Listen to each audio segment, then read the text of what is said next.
gérer les conflits et les frustrations liés aux devoirs et leçons.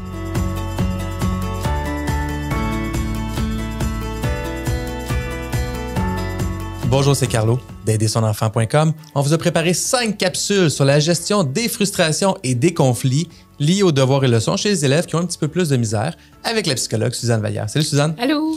Suzanne, grosse question. Comment on fait pour enseigner cette gestion-là des émotions négatives qu'on a quand on fait des devoirs? La première chose qui me vient en tête, c'est d'être le modèle de nos enfants.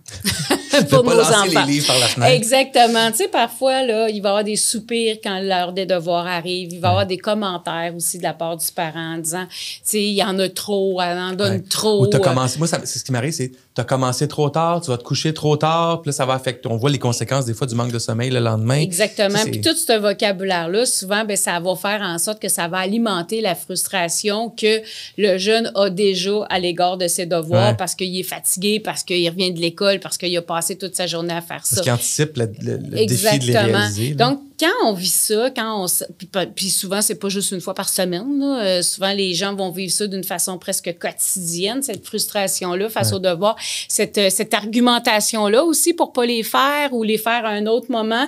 Bien, on se rappelle la routine, à quel point c'est important. On en a parlé dans d'autres capsules auparavant. La routine, la constance, avoir un lieu bien établi. Bon, à partir du moment où, comme parents, on dit, on a tout ça, là. On a notre routine, on a notre constance, on a notre lieu, mais malgré ça, il y a une frustration.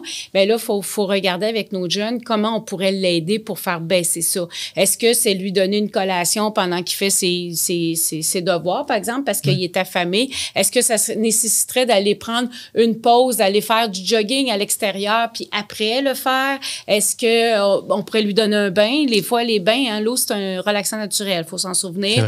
Alors, des fois, d'aller prendre un bain, ça nous donne une deuxième énergie.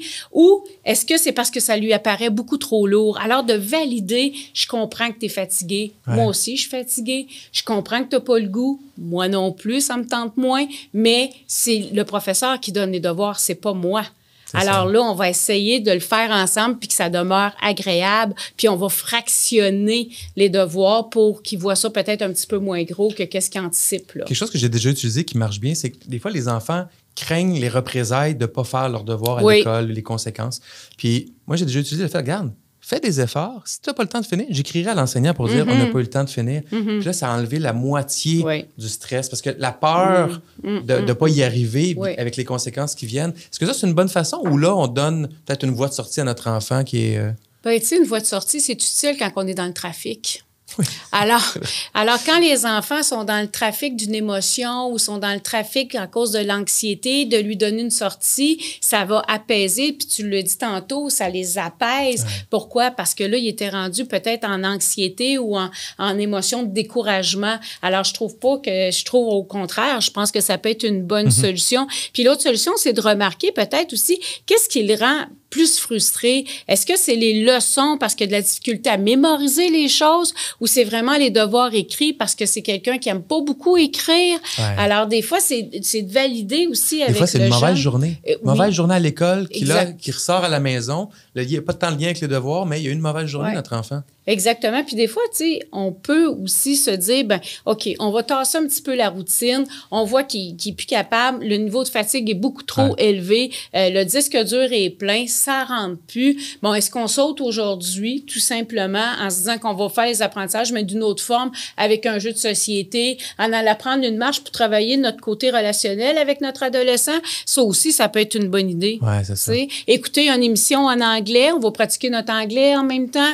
Alors, on peut bifurquer, mais pour l'apprendre à le gérer, justement, il faut valider ce qu'il est en train de vivre. Il ne faut pas, nous, en rajouter en disant, ben là, tu n'as pas le choix, c'est ça, il va falloir que tu fasses tes devoirs. Là, on ne peut pas commencer ça, je ne peux pas te donner de passe-droit, parce que là, ça fait juste monter. Puis on est un bon modèle parce qu'on lui montre à gérer ce qui entrave les devoirs sans nécessairement mettre plus de pression parce que tu as une mauvaise journée, OK, pourquoi là? Ça lui permet après ça de le faire lui-même ou elle-même tout seul. Puis toujours se mémoriser que nous aussi, comme adultes, parfois, même si on amène des dossiers à la maison, finalement, on les fera plus. Pourquoi? Parce qu'on est sorti du bureau. Alors, ils sont sortis de l'école. Et souvent, jusqu'à l'âge, même, je te dirais, ça, pour certains, surtout ceux qui ont des difficultés ou des troubles d'apprentissage, souvent, même jusqu'à l'âge de 12 ans, ils comprennent pas pourquoi il faut continuer l'école à la maison. Ils sont allés à la maison. Ils sont supposés d'avoir du plaisir, de faire des Legos, de faire ce qu'ils aiment. Absolument. Alors, ils ont de la difficulté, des fois, à comprendre que l'apprentissage, c'est quelque chose qui est un processus sur du long terme. Alors, des fois, c'est pas mauvais de sauter une journée puis faire autre chose avec notre jeune. Suzanne Vallière, merci beaucoup. Ça me fait plaisir.